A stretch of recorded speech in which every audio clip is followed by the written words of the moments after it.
el cambio de una constitución tiene que esperar. Y le voy a decir por qué. Es cierto, puede haber voluntades de querer cambiar, pero lamentablemente en esto, y empezábamos este diálogo, ¿no? en esta nebulosa política que hay ahorita, en este debilitamiento, porque hay que ser autocríticos, hay un debilitamiento de partidos políticos, hay crisis institucional, y como tal, no hay la fuerza suficiente. Tú reflexionabas y decías, oye, ¿será posible hacer una constitución? Las ganas han habido, durante el gobierno, es cierto, durante el gobierno se propuso hacerlo, pero lamentablemente por los intereses creados, ni uno ni otro sumó. Y acá para hacer una convocatoria, salvo que sea como lo hizo dictatorialmente Fujimori, de otra manera no salía. Entonces aquí me parece que tenemos que esperar. No hay lamentablemente la suficiente conciencia cívica, política, y no hay ahorita el escenario necesario para hacer un cambio de constituyente. Una sencilla razón. A ver, tenemos un modelo, vamos, Estados Unidos, una constituyente que no se cambia hace más de 100 años, porque hay estabilidad, porque hay visión de futuro. Acá nosotros estamos acostumbrados a legislar y a sacar leyes de acuerdo al momento y a los intereses. Y eso sucede justamente porque no hay una suficiente conciencia política. No hay lo que dice, ¿el pueblo está dispuesto a cambiar? Sí, pero ¿bajo qué preceptos? Por ejemplo, me parece realmente, salvo error u omisión, cada uno tiene sus criterios, ya decir que es una constitución que permite robar, que permite, hay que, desde ese momento hay que ser coherentes o mesurados en las apreciaciones, porque de lo contrario vamos a caer en lo mismo.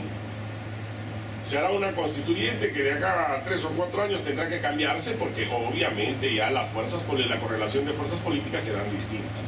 Y la constituyente, la carta magna, la que nos manda, no es una correlación de fuerzas políticas, es una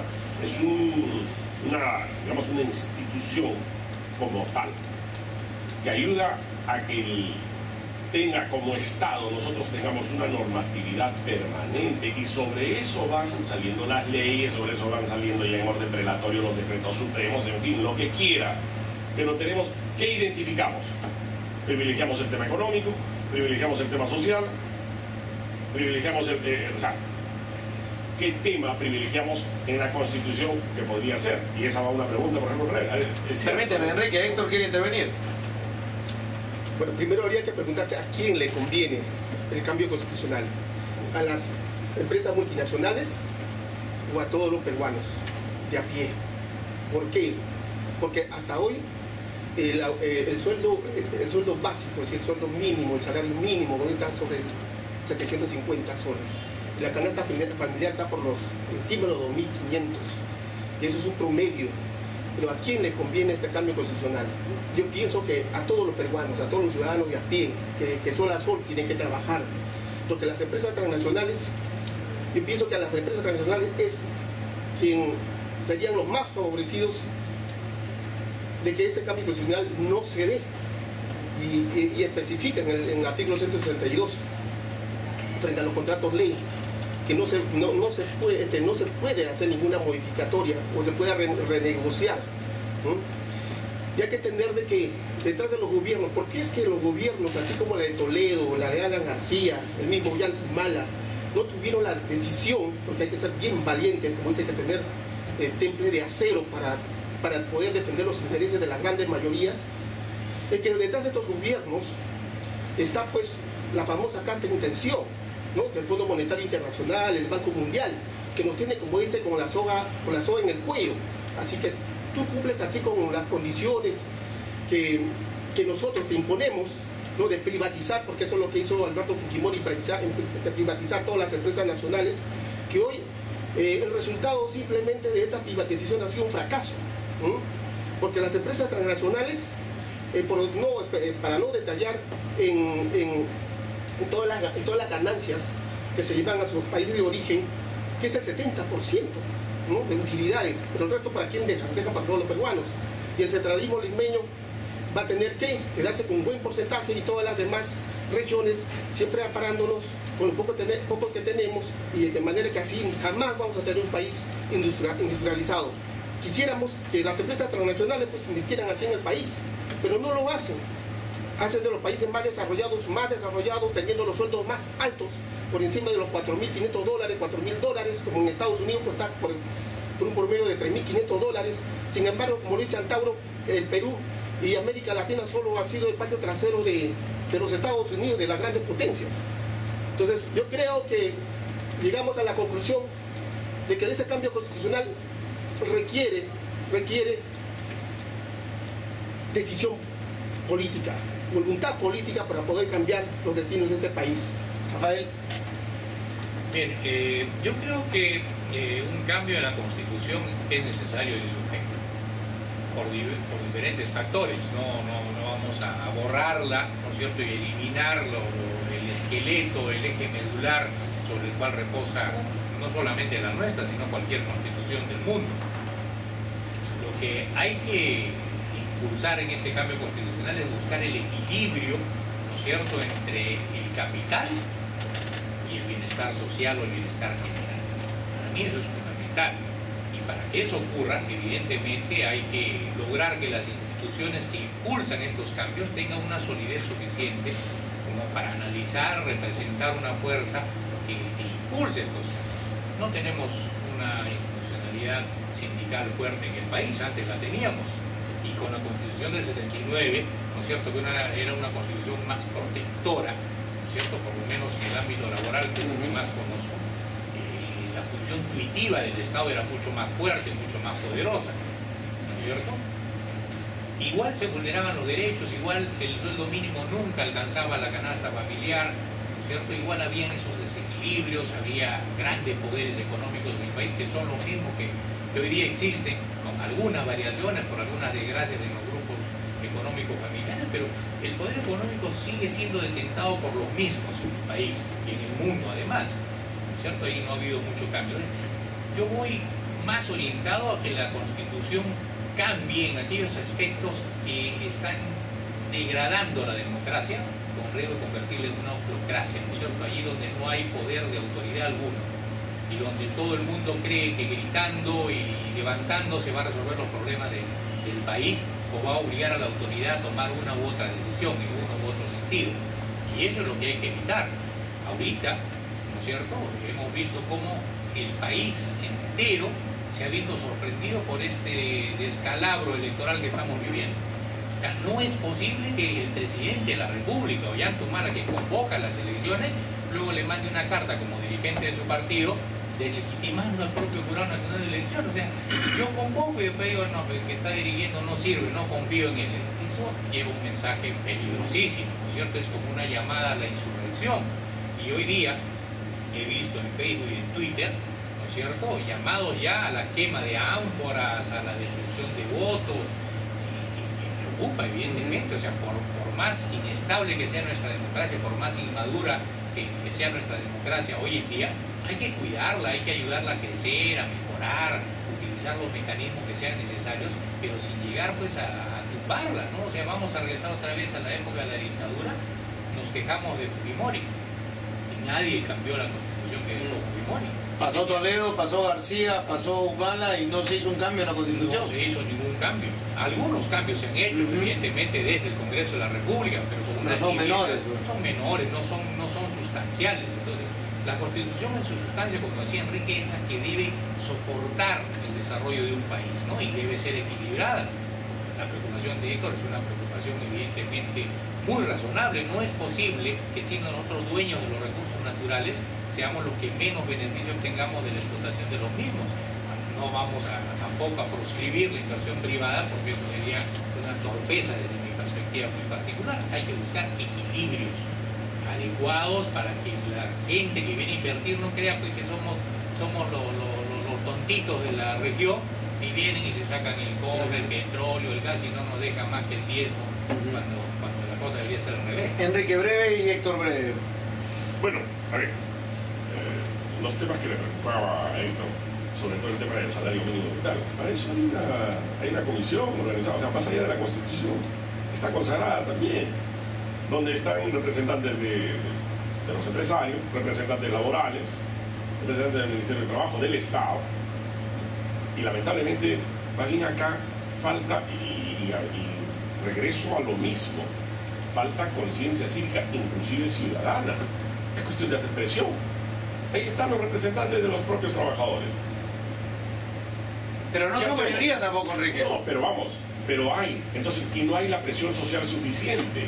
O sea, de eso se trata. Si hubiera una real conciencia. Ahora, además, no te olvides que se supone, y lo he dicho acá, claramente, ¿no?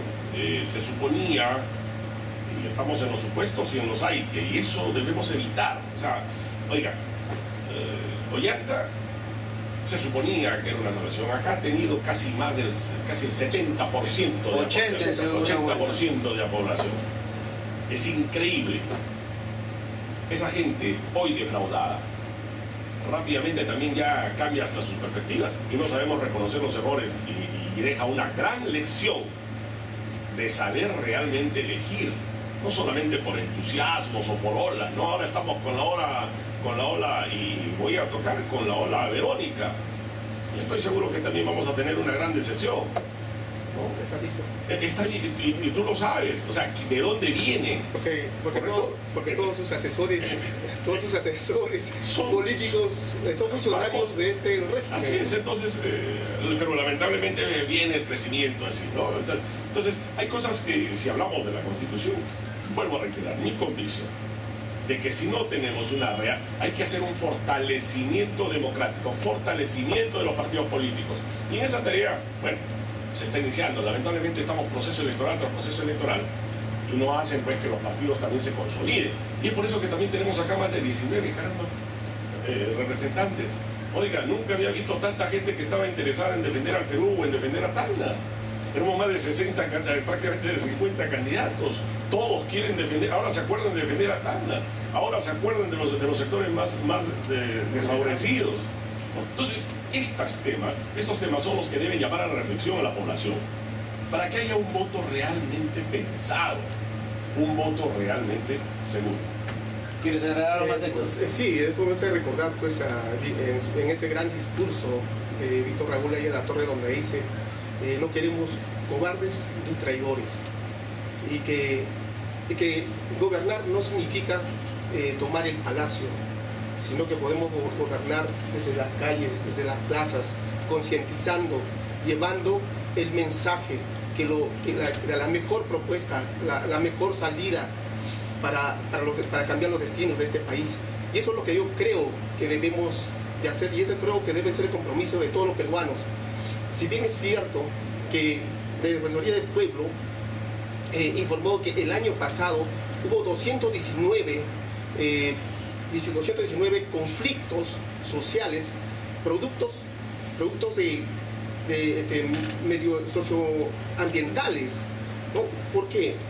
Porque es como, a veces yo me pregunto, ¿no? Si bien es cierto hay tantas empresas multinacionales en el Perú, así como lo hay en el sector pesquero, se pueden imaginar que somos la segunda potencia en pesca, es decir, en pescado y marisco, la segunda potencia mundial después de China.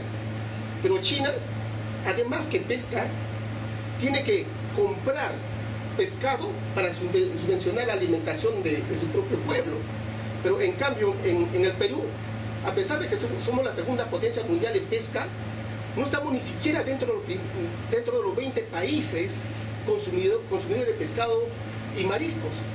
Es decir, todas las empresas extranjeras, es decir, todas las empresas pesqueras que tenemos en nuestro litoral, se las llevan para el extranjero. Entonces, es decir, no es como querer tapar pues, el sol con un dedo, porque las empresas multinacionales están haciendo muchísimo daño, no solamente a la economía del país, sino que son los generadores de los actos de corrupción frente a nuestras autoridades. ¿Y para qué irnos tan lejos? Aquí en Tacna, la Sauder. Yo he leído un proyecto de ley que presentó el congresista Mamani, el nacionalista, ¿cómo se llama? Juan Pari. Pero ¿en qué quedó? Quedó en la nada. ¿Por qué? Porque él pedía recuperar las aguas que las aguas se llevan para Toquepala y Cuajone. Entonces, yo llegando a la conclusión, esto no va a cambiar mientras no haya un cambio constitucional. Discúlpenme. Pero sienten a los tres, le pregunto, y breve el tema, ¿sienten que a la gente le interesa el cambio constitucional? Porque la mayoría de gente creo que no se siente representada por las leyes que se dan actualmente, que vienen de la Constitución, ¿no es cierto? Son un anexo ahí. Pero la mayoría de gente no se siente representada por las leyes que se dan. Por ejemplo, les pregunto de un tema que tocaron acá. ¿Es posible aumentar el sueldo mínimo vital si a la gran mayoría no llega al sueldo mínimo, no está en planillas, está en un sistema externo, la tributación es baja? PPK hizo una propuesta, Rafael, de subir el sueldo mínimo y otros se mandaron más arriba como que era una competencia. Sí, mira, el sueldo mínimo es un beneficio que alcanza a un porcentaje pequeñísimo de la población económicamente. Teóricamente. Los que están en planilla. Los que están en planilla, ¿cierto? No protege, evidentemente, de manera eficiente a la gran mayoría de personas que ejercen alguna actividad laboral productiva de manera directa o indirecta, formal o informal, pseudo formal o pseudo informal, porque los servicios y todos esos temas también distorsionan evidentemente lo que es la relación laboral en sí misma, ¿cierto? Y por eso me refería yo, con la Constitución del 79 teníamos una función protectora del Estado mucho más efectiva. Yo he sido dirigente sindical años, ¿no es cierto? Y allí estaba en una época el gobierno aprista en el poder, y evidentemente teníamos que discutir muchísimo en los pliegos de reclamos para lograr mejoras salariales, y los sindicalizados evidentemente tenían la posibilidad de negociar. Los que tenían el sueldo mínimo estaban fritos porque no tenían sindicatos de sueldo mínimo, no había, ¿no es cierto?, sindicatos de sueldo mínimo, ¿no? Y los sindicatos del Estado evidentemente que ahora se mantienen, que son de los pocos que quedan, negociaban bajo otro tipo de premisas. Peruanos por el Cambio se ha propuesto una serie de modificaciones, además del incremento de la remuneración mínima vital, que está más orientada a la formalización de todos aquellos que están fuera del ámbito formal laboral. Y eso me parece que es mucho más importante que elevar el sueldo mínimo vital. Primero hay que incorporar a muchos que no tienen no solo el sueldo mínimo vital, sino los beneficios laborales colaterales, y luego pensar en mejorar las condiciones de toda esta gran masa que debería ser formal dentro del ámbito de prestación de trabajo. Enrique, ¿se puede trabajar el sueldo mínimo? ¿Le interesa a la gente el sueldo mínimo? Bueno, a ver, en realidad a un pequeño sector legal, vamos a decir, involucrado económicamente, obviamente le interesa subir, pero además en Perú, y vamos a hablar de su preocupación por ejemplo acá en Tacna también. Tacna este es un problema también. Tacna es una región compuesta en más del 82% por emprendedores independientes que generan sus propios recursos. Y lamentablemente, y disculpa que insista en este tema, va un tema de conciencia ciudadana. Yo hablo con muchos de ellos y dicen, oye, a mí me interesa qué gobierno esté, porque yo genero con mi propio sudor, yo tengo que salir a las 4 o 3 de la mañana a generar mis propios recursos. Solamente hay un 5%, aquí en Tacna, solamente hay un 5% que depende del sector estatal.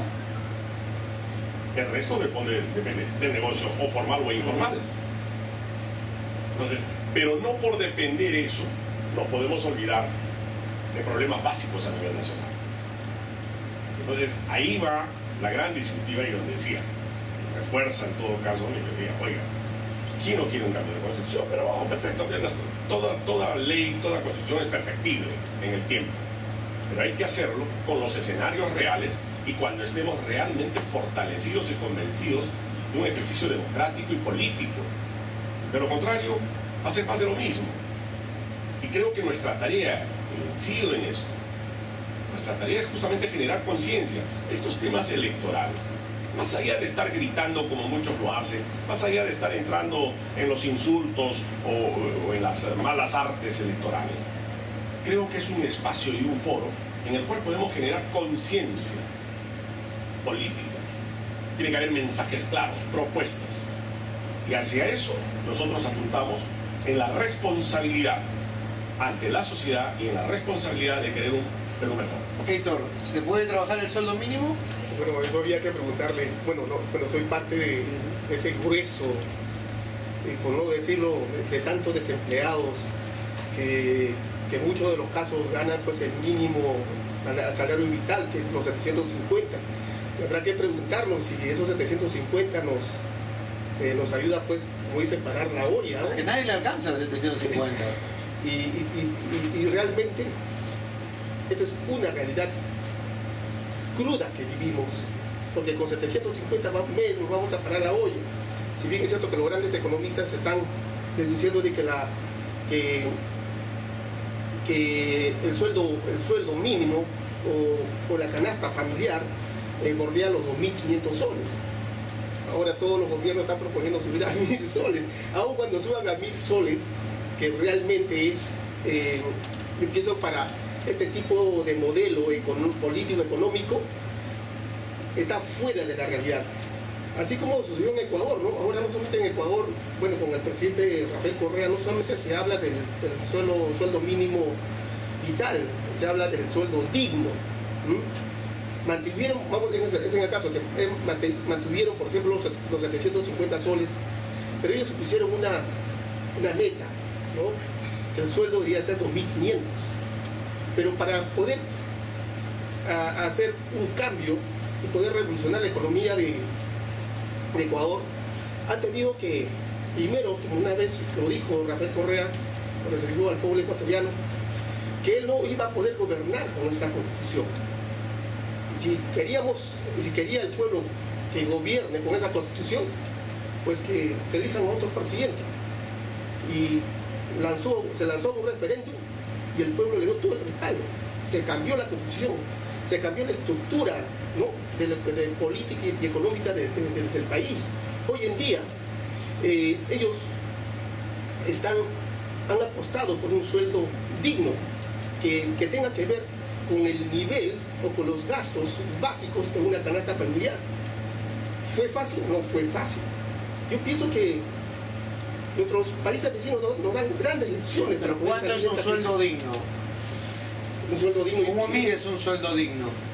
Bueno, los mismos economistas lo dicen, ¿no? Que es un promedio de los 1.500 Tú puedes soles. tener un sueldo digno, pero te van subiendo el agua, te van subiendo la luz, te van subiendo los precios de transporte aéreo, terrestre, interurbano, y tu sueldo sigue igual. O sea, ¿cómo llegas a tener un sueldo digno? Te puedes imaginar, justamente yo conversé con un taxista y yo le estaba comentando de que la tarifa de consumo de energía eléctrica está sujeta al dólar.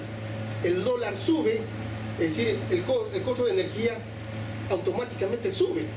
Y me dice, yo que le estoy llamando la atención a mis hijos para que no continúen estén metidos tantas horas en el internet o frente al televisor, porque el recibo le ha llegado mucho más alto en el mes de diciembre.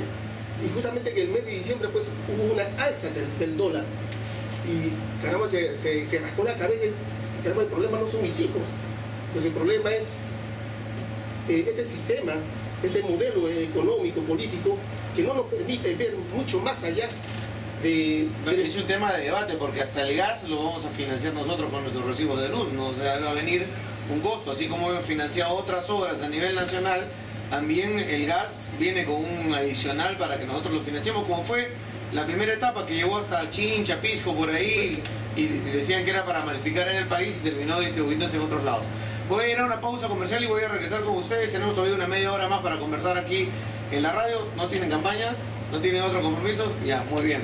Entonces vamos a continuar conversando acá. Tenemos una pausa, los avisos más importantes. 9:17 de la mañana, 9:17. Hablamos más de temas de Tacna con los candidatos al Congreso de la República. Rafael, tú que has trabajado el tema, se habla de constitución, Héctor ha hablado también de grupos económicos, y son ellos justamente, la constitución por un lado y por otro lado los grupos económicos, los que también impiden el desarrollo de la zona franca en la ciudad de Tacna. Y además está el tema de que ellos mismos son los que en el gobierno de Toledo nos dieron una departamentalización en vez de una verdadera regionalización, y quédense tranquilos con su 30% o su 50% del impuesto a la renta y crean que eso es canon, y con eso ustedes tienen que vivir. ¿Cómo cambiar ese tema desde el Congreso de la República? A ver, la Constitución tiene una prohibición contenida en el artículo 71, en el primer párrafo de ese artículo, para que los extranjeros puedan ser propietarios, ¿no es cierto?, de hacer inversiones en general, ser muy detallista, a menos de 50 kilómetros de la frontera. La zona franca de Tacna está a menos de 50 kilómetros de la frontera. Evidentemente, en el segundo párrafo de este artículo, si no me equivoco, se establece un mecanismo para saltarse esa prohibición, ¿no es cierto? Es con voto, con opinión favorable del Ministerio de Defensa, con el Exterior, etcétera, se puede emitir un decreto supremo que declare de interés nacional determinada inversión, ¿no es cierto?, para que esté permitida de hacerse, así sea extranjera, y se encuentre dentro de los 50 kilómetros que requiere la prohibición constitucional. Entonces existe la prohibición y existe el mecanismo. Y hay que entender también por qué se prohíbe. No se prohíbe porque a alguien se le ocurre, o se prohíbe para proteger al Estado frente a posibles inversiones que pudiesen poner en riesgo algún tema de seguridad nacional. Y seguridad nacional no solamente tiene que ver con que venga un grupo de militares a traspasar la frontera y tomar territorio, que la seguridad nacional tiene que ver con temas energéticos, con temas políticos, etcétera, portuarios, etc. Entonces, existiendo ello, cualquier actividad con capitales extranjeros, inversión con capitales extranjeros que deba o pretenda realizarse dentro de los 50 kilómetros de la frontera, en cualquier parte del país además, deberá ser analizada puntualmente, ¿no es cierto? Y en este caso, quienes más reclaman esta agresión o posible agresión de capitales extranjeros son los comerciantes de los mercadillos, de la zona comercial, porque esta discusión vuelve a la palestra a raíz de la pretendida inversión de los centros comerciales grandes llamados malls, ¿no es cierto?, al estilo americano, porque van a afectar su actividad económica, lo van a sacar, ¿no es cierto?, de mercado, porque evidentemente tienen mayor espalda financiera que los comerciantes de los mercadillos. Entonces hay que cuidar a la gente del lugar, eso yo lo tengo clarísimo. No por en aras del desarrollo vamos a hacer como hicieron los gringos, pues, a los Sioux, a los Apaches, ponerlos en un gueto, ¿no es cierto?, y desarrollarse como ellos quisieron, despreciando a quienes tienen mayor derecho por el origen de su actividad que los que vienen de fuera, ¿no es cierto? No vas a sacar a tu hermana de la casa porque viene una visita, pues, de Estados Unidos, ¿no? Haz un cuartito por allí, que se acomode, lo que sea, pero en fin, cuida lo tuyo. Primero, los tuyos, algo de casa. En ese contexto, yo no estoy de acuerdo con que libremente se ejerza cualquier inversión si ésta pudiese lesionar a los locales, ¿no es cierto?, a los que están en la región. Si viene una empresa, por ejemplo, a hacer una inversión en establecimientos de recuperación de la salud de alta tecnología, que no van a afectar mayoritariamente a un sector importante de la región y van a generar mayor turismo, bienvenida sea, aplíquese usted la excepción y désele la autorización. Pues, esa es mi percepción con respecto al artículo 71 de la Constitución. El tema de la zona franca de Tacna pasa por una modificación normativa en la cual el Estado incorpore a las zonas económicas especiales, zonas francas o como le quieran llamar, a una política nacional de zonas francas. ¿Que no la tiene? Que no la tiene el país. Las zonas francas son prácticamente una dádiva para estar a tono con el momento político que nos dieron los panameños, fue primero para resolver el problema de contrabando que agredía a todo el país. ¿Cómo lo arreglamos? Démosle sus ataques, que la dieron en la época de Alan García, que no la primera ventana, fue en Moquegua que se firmó, ¿cierto? Para formalizar. Y hoy día los formales están siendo agredidos por los otros informales de los sectores de la Cachina, ¿no es cierto? Y se quejan. Dicen, oiga, pues nos formalizamos y ahora nos hacen competencia en el oro, porque esa es la secuencia, ¿no es cierto? Es el círculo vicioso en el que estamos, porque tenemos una gran demanda de necesidades que no son debidamente atendidas por el tema migratorio, sobre todo. La costa se está sobrepoblando, no hay agua, no hay trabajo, no hay espacio para todos, y hay que ver de qué manera lo resolvemos. Pero, volviendo al tema, una política nacional de zonas francas tiene que ser aprobada en el Congreso de la República y una ley marco nacional de zonas económicas especiales que regule dentro del país este instrumento de desarrollo. Enrique. Bien, a ver, en la zona franca casi tenemos que ser recontra enérgicos y bueno, yo respeto la posición que tiene acá desde el PPK incentivando de repente inversión extranjera, pero ¿por qué no también incentivar inversión nacional? Número uno. Número dos, tenemos acá mucha gente que se puede generar. Lo que pasa es que la zona franca ahorita está conceptualizada más como una zona de servicios. ¿no es cierto? No hay un tema de industrialización, no hay un tema, no podemos aprovechar ahorita el tema del turismo. ¿Cuánta gente en Tacna vive del turismo? Ya sea turismo de salud, ya sea turismo gastronómico, ya sea turismo, o sea, arqueológico, que también en Tacna viene la gente. No sabemos aprovechar y hay que articular todo. Y ahí sí una iniciativa legislativa tiene que ser integrarla dentro del concepto de dinamización de fronteras vivas. Eso sí, clarísimo. Porque no puede ser que solamente hablemos de Sofratán. Y algunos candidatos han estado hablando, ¿no? Que vamos a ver la rebaja de aranceles. Vamos, ya, yo te rebajo los aranceles. ¿De qué te sirven? Si sencillamente el flete que tú tienes que en una mercadería, igual te elevan los precios de los productos. O sea, no puede ser. Ahora, por último, hasta las fronteras vivas aduaneras. Oiga, sales de Alta Alianza, vas allá y eres contrabandista, porque tu producto no puede salir. ¿Y cuánta gente tiene que estar pagando? Y a costa, lamentablemente, ya esto ya genera actos de corrupción. ¿Dónde están involucrados la policía? ¿Dónde están involucrados aduanas? ¿Cuánta gente, por ejemplo, los comerciantes de ropa de segundo uso? Y este es un tema que hay que ver también, es una primacía de la realidad social, se entiende así. Hay que privilegiar a todos ellos, que dinamizan la economía local. Pero ¿cómo los insertamos dentro de una zona franca? Habría que darles arancel cero, vamos, pero no va a ser a nivel, y dicen, pero, ya, no, pero vamos, ahorita vamos, mejor dicho, vamos, en el sentido de que dicen, vamos a disponer la libre comercialización de ropa de segundo uso. Muchos dicen, y tienen temor y dicen, pero puede entrar por el Callao, ¿no es cierto? Sí, pues, pero justamente se privilegia en zonas francas, zonas fronterizas, algunos privilegios, sobre todo tributarios, que van a ayudar a que siga fortaleciendo. Más de 15.000 familias viven de esto. Muchos han estado agoreramente diciendo, va a desaparecer el comercio de ropa de segundo uso. Por lo contrario, se ha incrementado. Se ha incrementado. Y vemos tremendos mercados ya en Lima, en la capital, o sea, vienen ya, vienen de dónde, y el Perú es el único país en América Latina que tiene esa prohibición. Entonces, yo creo que definitivamente el concepto de Sofratán tiene que tratarse de manera integral. Una iniciativa legislativa que comprenda no solamente los temas eminentemente tributarios o facilidades tributarias, sino de incentivos, sino de ampliación de sectores, no solamente de servicios o de comercio, sino también, sobre todo, turismo, sobre todo, industrialización. Tacna lo puede hacer.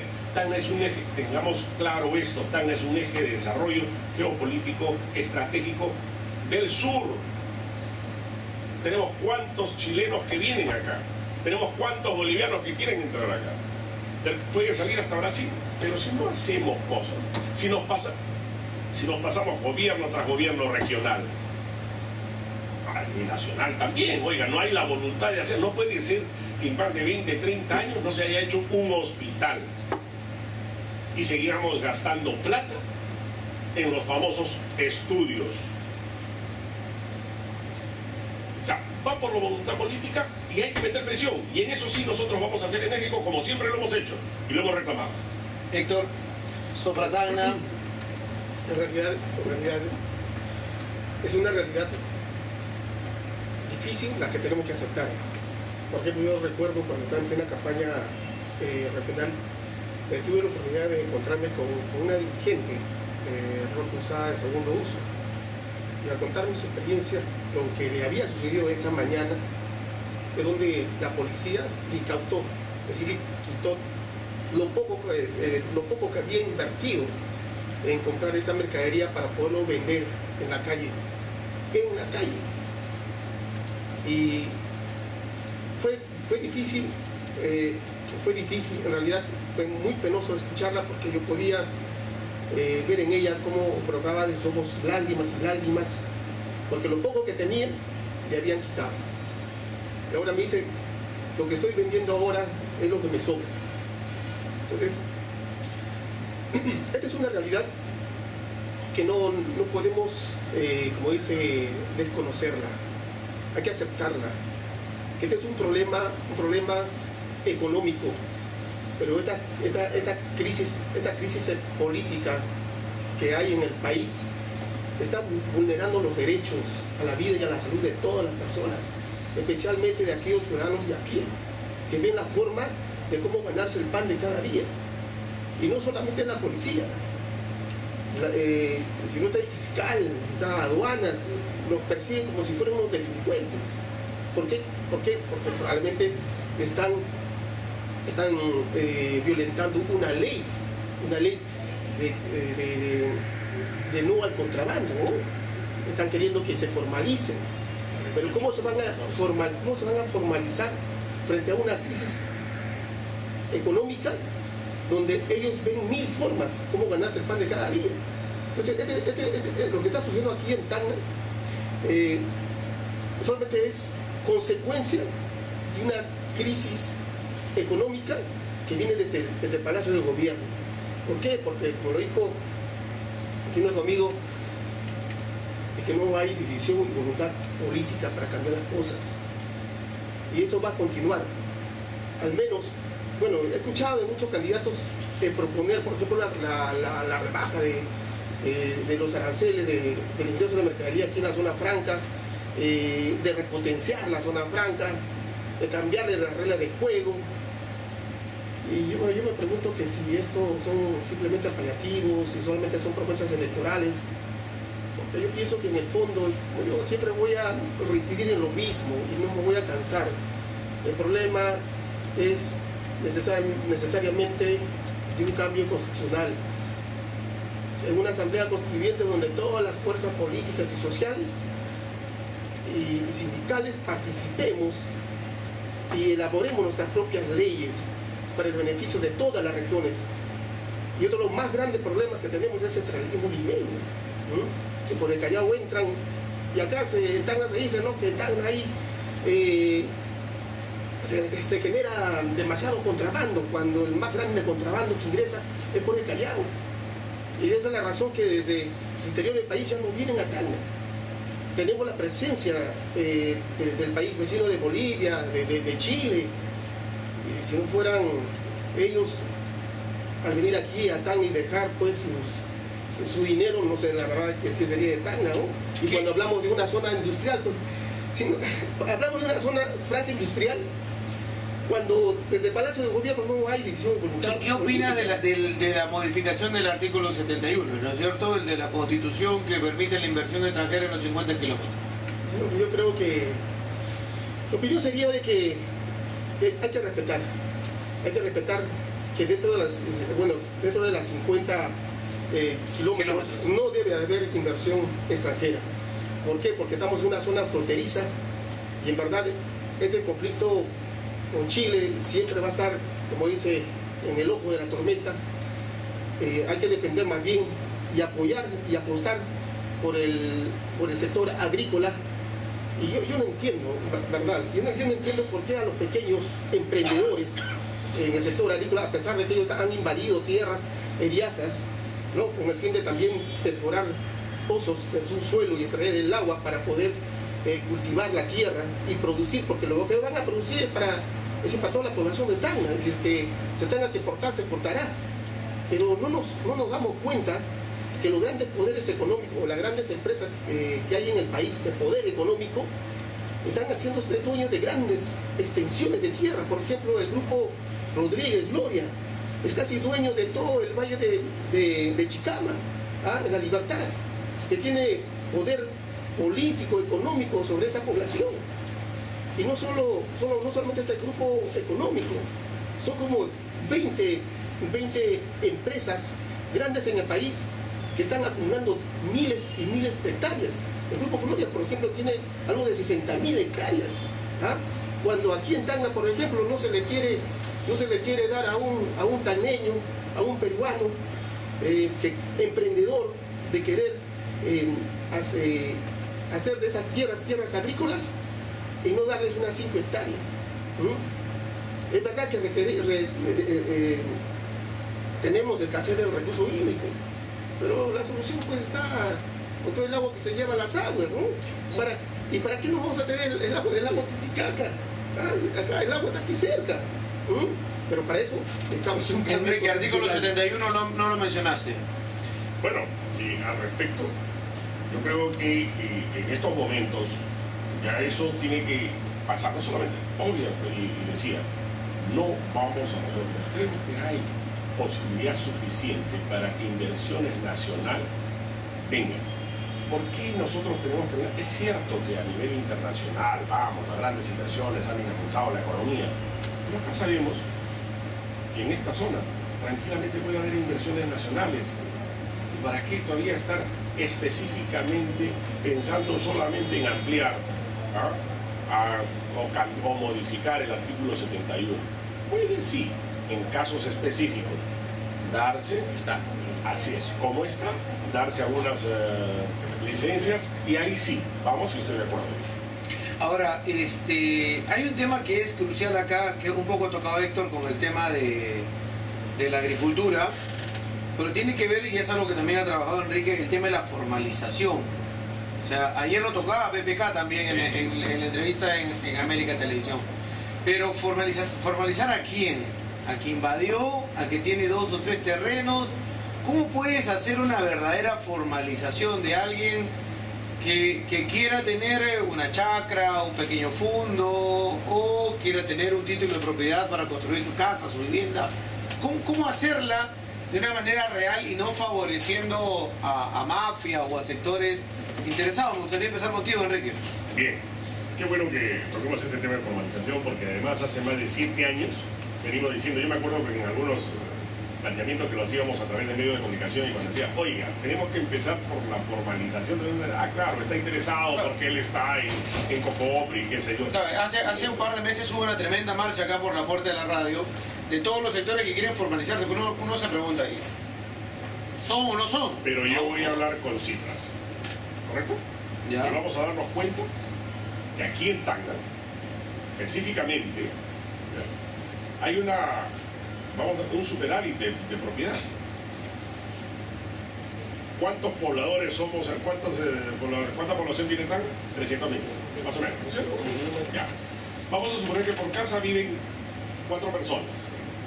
¿Ya? Estamos hablando 70.000 propiedades. ¿Saben cuántas propiedades inscritas hay en registros públicos? ¿Cuántas? Más de 150.000 propiedades. ¿Saben cuántos en algunos casos tienen usuarios? Y no voy a decir ya hasta por seguridad, algunos conocidos, otros que en el camino de estos 5 o 6 años han hecho, tienen 180 propiedades. ¿Y saben cuántos son de esos? Casi 500 personas que pasan de las 50 propiedades. Estoy hablando con cifras reales. ¿Cuánto ha crecido a través del fenómeno migratorio la demanda de terrenos? Oiga, todos tienen 5 o 6 terrenos. Nosotros sí sí somos creyentes en que tiene que haber formalización, porque eso hace que también te integres, ¿no?, al sistema económico. Pero acá la gente no quiere formalizarse. Acá la dinámica es invado, ¿no?, posesiono, nuevo negocio.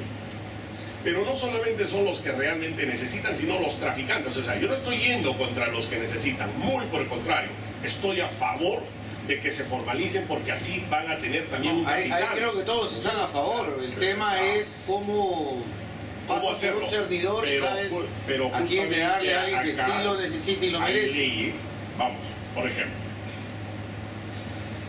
COFOPRI, y hablando de COFOPRI, tiene la ley que formaliza a aquellos que están en posesión al 31 de diciembre del año 2004. Hasta ahí llega su potestad. Vamos por el otro lado, gobierno regional o municipio.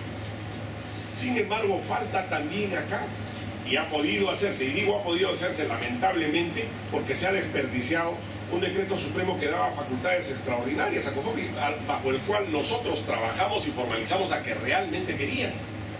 Yo lo voy a decir, y no como Cherry, pero 10 años anteriores a nuestra gestión se tituló casi como 5.000 personas en Tacna. Durante nuestra gestión llegamos casi a 7.000. Ahora no llegan ni a 1.500. ¿Pero qué?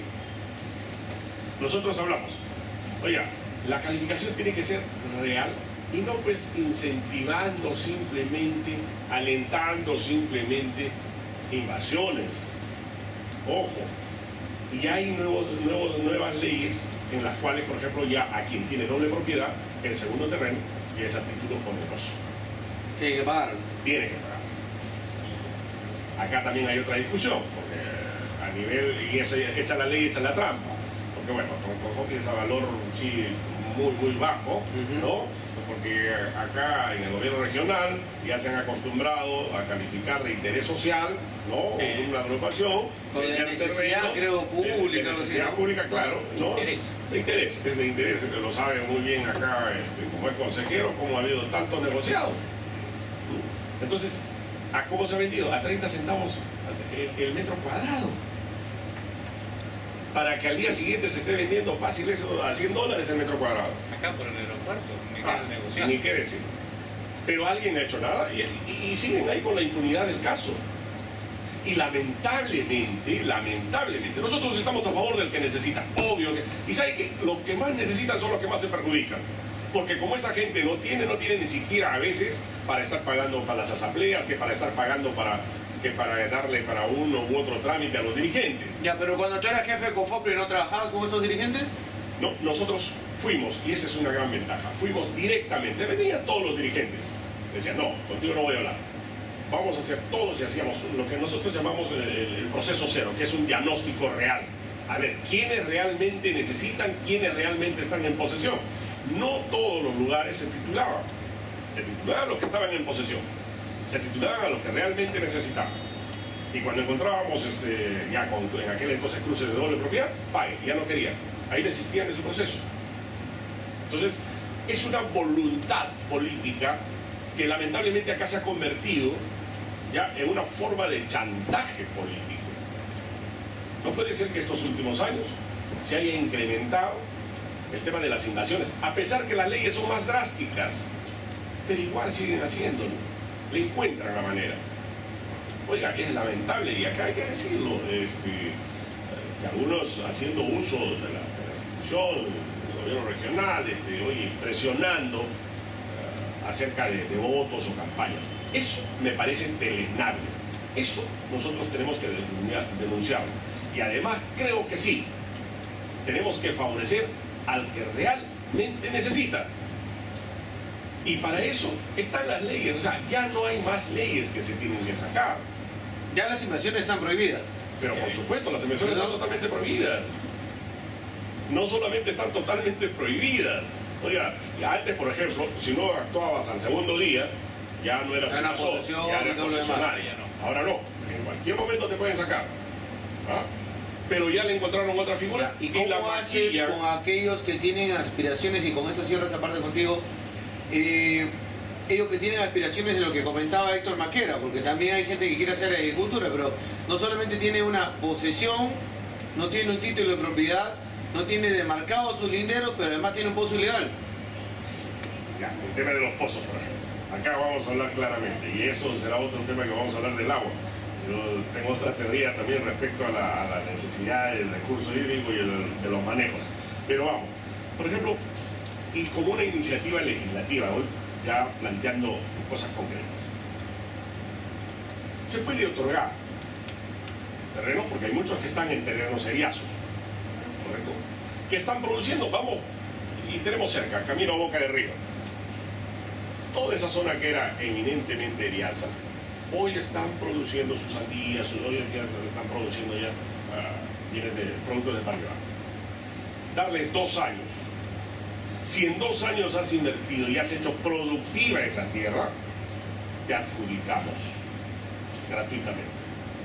Si no, de lo contrario, revertimos y además con un costo de alquiler.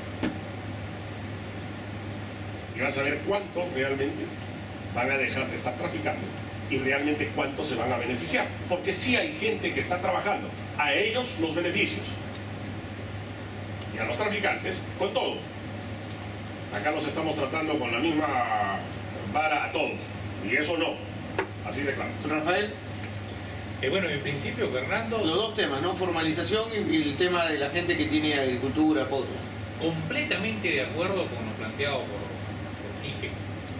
El problema son los traficantes, que además tienen la pana, ¿no es cierto?, de postular algunos.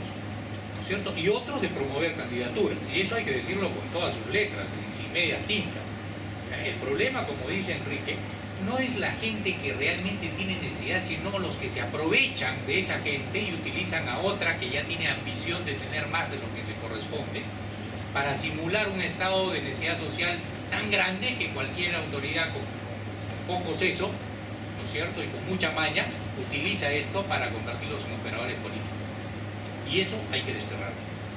La necesidad no puede servir para que otros se favorezcan y lucren con la necesidad. Eso lo descarto, y yo creo que todo Tacna sabe cuál es mi posición a ese respecto, ¿no es cierto? He luchado firmemente contra este tema. Y así como lo mencionaba Enrique, nosotros cuando hemos autorizado una de las dos transferencias de bienes del Estado en favor de asociaciones ya consolidadas, hemos ido a caminar y a verificar, tocar puerta por puerta, pedir DNI, ver si vivían o no vivían antes de tomar el acuerdo. Que me parece que es lo que debe hacer una autoridad responsable. Hay que ir a ver, no que te vengan a contar ni que te vengan a dejar un sobrecito, ¿no es cierto? Porque eso sí es completamente deleznable. Por otro lado, el tema de la formalización tiene mecanismos. Están establecidos en la Ley de Bienes Nacionales, en la Ley Orgánica de Gobiernos Regionales, en los reglamentos y en los instructivos. Pero como somos tan vivos, ¿no es cierto?, hacemos entregas provisionales, simulamos entregas, nos coludimos, vamos y le decimos, compadre, anótate y después me vendes nomás tú, préstate, o sea, los palo blanco, ¿no? Preséntate, compadre, acá tengo y después te doy tu billetito y me lo pasas. Eso hay que evitar. Ahora, el tema de la formalización, el tema de agricultura, evidentemente pasa por no solamente adjudicar al que demuestre que está produciendo, sino ayudarlo a que realmente identifique a qué cultivos son razonables llevar en esa parcela, de acuerdo a la cantidad de agua disponible, a la vocación del suelo, a la constitución del suelo, porque no puedes cultivar cualquier cosa en cualquier tipo de suelo ni con cualquier cantidad de agua. Hay cultivos que sirven o se adecúan mejor a clima, a agua y suelo. E impulsar la asociatividad. Si tú lo has escuchado, Pedro Pablo, y antes de ayer o un par de días antes al especialista en temas agrarios del equipo de Peruano por el Cambio, te podrás haber dado cuenta que aquí se trata de impulsar la asociatividad para que realmente las unidades productivas sean mayores mediante la asociatividad y se puede enfrentar el problema que comentaba Héctor, ¿no?, que los grandotes llevan 30.000 hectáreas, 40.000 hectáreas. ¿Por qué? Porque los chiquitos no pueden comprar pues solos por sí mismos una extensión de ese tipo. Pero si tú impulsas a través del Estado y subvencionas en alguna medida la asociatividad para que se junten 10 agricultores y puedan ellos entre todos tener 100 hectáreas, por decirte o por darte una cantidad, el tema en que pueden enfrentar con mayor facilidad los desafíos del mercado, evidentemente va a ser más favorable para ellos. Eso es ayudar, hay que darles incentivos tributarios, acompañarlos con tecnología, cosa que no pueden hacer de la misma manera que hacen los grandotes, ¿no? Bueno, el grande viene y te compra a ti también, ¿no? Te tiene hipotecado y te compran al final. O si no te puede comprar, te alquila la producción, te alquila el terreno. Dicen los chilenos, no puedo comprar en el Perú por la prohibición constitucional. Ahorita son pseudo dueños, ¿no es cierto?, de muchos terrenos en la Llanada. Sí. Así que eso no lo va a negar nadie. Entonces, hay que ser consecuentes. Hay mucho carro, yo he pasado por la zona de La Yarada, de Rancho Grande y Los Palos, y hay mucho carro en esas propiedades con matrícula chilena. Sí, claro. Y son los que están, o sea, ejerciendo posesión indirecta. Tú eres dueño, te alquilan y ellos están produciendo. Sí, es el popular palo blanco transnacional, internacional, ya se ha internacionalizado el tema, ¿no? Entonces, hay que ayudar al agricultor peruano, hay que resolver el tema de agua, hay una serie de factores que tienen que ver con la agricultura. Y no hay que dejar que el agricultor siga siendo dueño del topito, del medio topo y que ya supervivan nomás. Hay que ayudarlos a que se junten. Juntos son poderosos. No, es el mismo hecho de la falta de esa capacidad de que en Puno la gente haya migrado, ¿no? O sea, también han sido dueños de topos y todo, no han podido producir, no han podido asociarse o cooperativizarse y la crisis económica lo lleva a la migración. Claro, migran, vienen acá, evidentemente tienen necesidades que cubrir y la necesidad tiene cara de hereje, pues ese refrán no se acuñó por gusto, ¿no? Y tratan de suplir o de cubrir sus necesidades de la mejor manera posible. Entonces, el Estado, para evitar que los traficantes continúen existiendo, tiene que desplazarlos, ¿no es cierto?, y convirtiéndose en el promotor de la formalización, de la productividad. Y como dice Quique, no sea decirle, ok, tienes un plazo para demostrarme que realmente pues eres capaz de conducir un predio agrícola de tales dimensiones, te voy a ayudar, te voy a apoyar y luego te voy a dejar solo. No puedes, revierte, pues, hijito, anda, dedícate a la carpintería, porque para agricultor no sirves, ¿no? Héctor, tú has tu padre creo también, y tú trabajas en el tema de la agricultura en la parte baja. Sí. ¿Cuál es la realidad con respecto a estos temas, por ejemplo? En realidad, pues, es una realidad terrible para el sector agrícola, porque el agricultor tiene que sobrevivir. Por ejemplo, en esta temporada de toda la corriente del Niño, es decir, los agricultores hemos estado totalmente afectados en cuanto a producción, tanto en los olivos, especialmente en el aspecto de producción en cuanto a la aceituna, y en otros cultivos. Pero, sin embargo, aquí el Estado, la presencia del Estado, creo que no lo tenemos ni en la vuelta de la esquina, ¿no? Entonces, el agricultor se ve totalmente desprotegido, totalmente abandonado. No es como quisiera tener, como a veces entro a internet y reviso pues el sector, es decir, la potencia agrícola que existe, por ejemplo, en Israel, ¿no? Es increíble cosechar pues 20 toneladas, bueno. ¿Cuánto produce por hectárea? Ese es el tema. Exactamente, por ejemplo, por hectárea, en Israel te produce pues 20 toneladas de tomate, ¿ah? Una tecnología moderna, una tecnología de punta, porque trabaja ahí el agricultor con grandes científicos, ¿no? Donde tienen módulos específicos y se aseguran que la producción sea óptima, porque ellos... ¿Y acá cuánto pueden producir por hectárea? Aquí estamos, pero estamos todavía con el riego tecnificado, no con el riego todavía, con el riego por inundación, ni siquiera por riego tecnificado. Y ustedes saben que Israel pues abastece pues el mercado europeo, norteamericano, siendo un país que te digo un poco, creo que la mitad de Puno. En cambio aquí en Tacna no es que no tengamos problemas de recurso hídrico. Aquí en Tacna hay agua, simplemente que no sabemos redistribuirla como debe de ser. Ahora, hablando por ejemplo con respecto a los agricultores que han invadido tierras, y muchos de ellos provienen del sector comercial, porque ellos aducen de que en el sector comercial ya no está como antes, y empiezan pues como dice, a ser parte de esas invasiones de tierras para poder labrar y hacer que esas tierras empiecen a producir. Pero qué mejor. Pero sin embargo, muchos de ellos, yo he estado en contacto, hablé sobre la realidad de cuánto se invierte en un sistema de riego tecnificado que está fuera pues del alcance de medios económicos de aquellos que están queriendo trabajar la tierra. No es como por ejemplo lo que sucedió en Ica, ¿no? Por años esas tierras de cerca han estado totalmente abandonadas por los mismos agricultores, pero sin el apoyo del Estado. ¿Por qué? Porque se decía de que el agua está salina, que ya no sirve esa agua para la agricultura. Pero de pronto llegaron pues los chilenos, ¿no? A comprar todas esas tierras y perforaron a 100 metros, como se acostumbra siempre perforar. Perforaron a 400 metros de profundidad y sacaron cualquier cantidad de agua.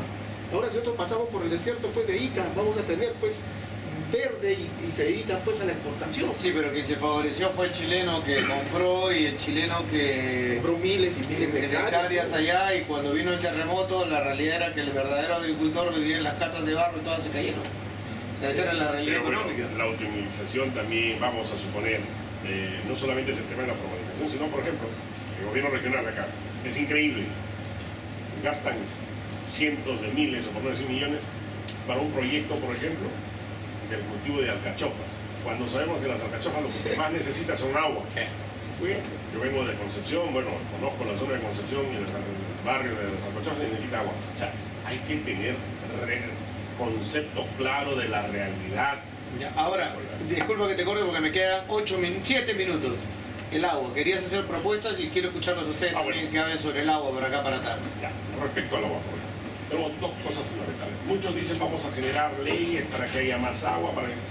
Tacna tiene ya 6 leyes que supuestamente protegen el tema del agua. Tacna tiene una institución que supuestamente ha sido creada para generar recursos hídricos, como es el proyecto especial Tacna.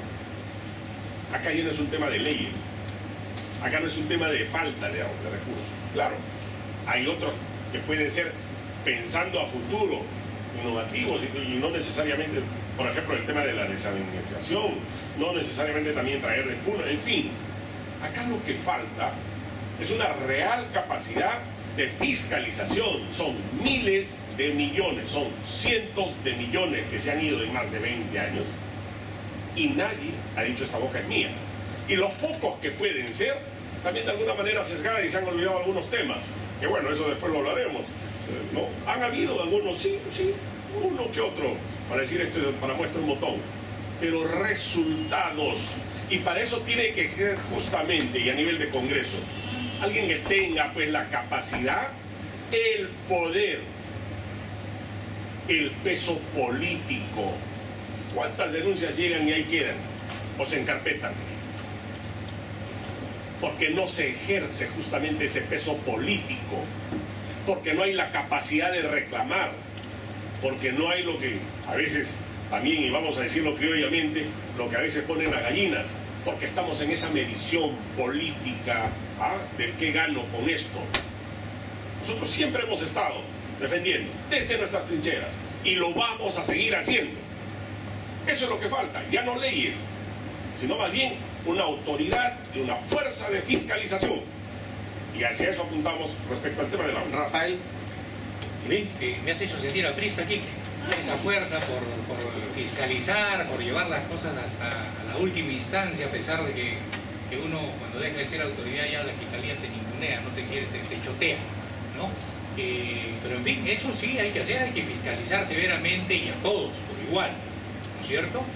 Hemos evitado en alguna medida y con las limitaciones que tiene el Consejo Regional, evidentemente que se pele, por decirlo coloquialmente, más de 300 millones de soles en la gestión del Tito Chocán, que por cierto mañana es la segunda audiencia en el Poder Judicial. ¿De Búnker? 4 de la tarde, sí. Ya ahí los testigos empezaremos a declarar. Pero en fin, hay que fiscalizar, evitar que el dinero que debió haber sido utilizado para traer más agua a Tacna siga en esa nebulosa de que nadie sabe en qué bolsillo está.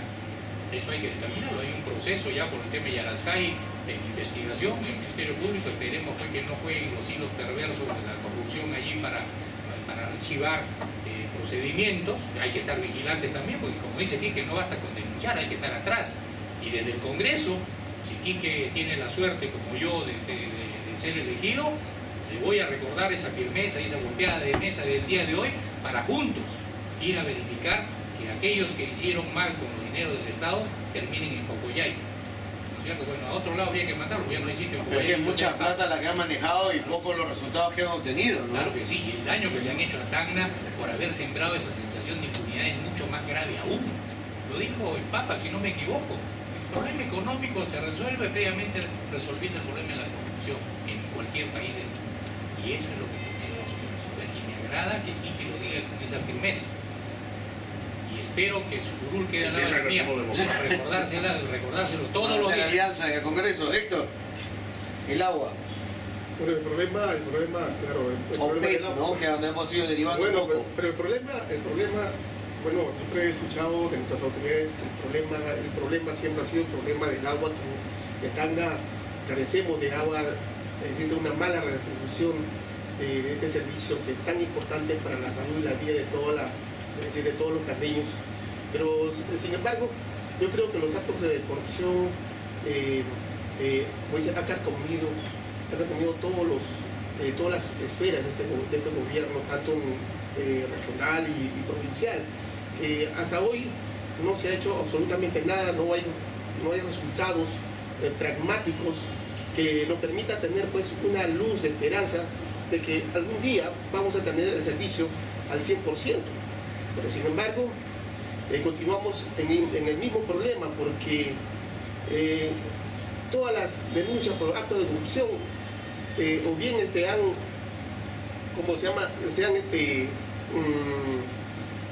se ha pasado por alto, porque creo que en el Poder Judicial, a veces uno se pregunta si en el Poder Judicial habrá o se dará por los actos de corrupción. Yo creo que tenemos actos de corrupción en todas las instituciones del Estado. En verdad, y eso es falta de transparencia, falta de lealtad, ¿no? a la tierra que vivimos. y no sabemos el tremendo daño que le hacemos a todos los caneños. Y como le dije en un principio, que esto no es el problema del agua, no es un problema de los ciudadanos de a pie, es un problema a nivel de autoridades. ¿Por qué? Porque en plena campaña nos prometen pues promesas que al final no se van a cumplir, ¿no? Sin embargo, tengan la plena seguridad que Héctor Maquera, en el caso el pueblo lo eligiera para llegar al Congreso, a mí no va a temblar la mano, a mí no va, como dice, temblar los labios para poder denunciar. Yo creo que estoy comprometido no solamente con Tacna, sino con todo el país, porque esto es un problema de todos los peruanos, porque no solamente es Tacna, sino es en el norte, en el centro, en el este del país. Yo creo que es, como dijo en una oportunidad, lo dijimos todos, es cuestión de decisión y voluntad política de nuestras autoridades. Perfecto, gracias Héctor. Héctor Maquera es el 1 de Solidaridad Nacional. 30 segundos tiene Rafael. Bueno, Fernando, simplemente agradecerte por la oportunidad de haber compartido con Héctor y con Quique de la manera como debería hacerse política, sin pullas, sin improperios, intercambiando ideas con mucho respeto. Y ojo que esto es lo que la gente nos ha estado reclamando a nosotros, ¿no? Sí, es lo que nos ha reclamado, así que el 10 de abril, por favor, mírennos a los tres, evalúen bien nuestras propuestas, marquen PPK para presidente, PPK para el Congreso y escriban el número 1 porque se acabó el recreo. Enrique, 30. Bueno, sepan ustedes que realmente en Enrique Melgar va a haber alguien que va realmente rescatar el espíritu de los viejos taneños plebiscitarios heroicos. Hay mucha fuerza, hay mucha convicción, hay mucho compromiso con Tacna. Tenemos y estamos pensando siempre en las mayorías sociales, no solamente de palabra como lo han hecho. Hay muchos que han defendido a Ollanta y me permite, y mira, ¿y en qué hemos quedado? Hay muchos que han defendido a la derecha y en qué estamos quedando. Pero ahora nosotros vamos de frente. Estamos pensando en el taxista, en el amigo taxista, en su seguro. Estamos pensando en los comercializadores de ropa de segundo uso. Estamos pensando en los microempresarios. Estamos pensando en recobrar la deuda social del magisterio. Estamos pensando en muchas cosas y además nos hemos demostrado que hemos estado luchando permanentemente. Este 10 de abril, no se olviden, marquen el mapa y escriban el número 2. Qué raro, se escucha en la prensa, así que marquen el mapa. 10 de la mañana. Gracias a los tres por estar acá. Bueno, ha sido, lo repito, Héctor Maquera, 1 de Solidaridad Nacional. Rafael Vargas, 1 de Peruanos por el Cambio, PPK. Y el número 2 de Alianza Popular, APRA con PPC, Enrique Melgar con nosotros. Mañana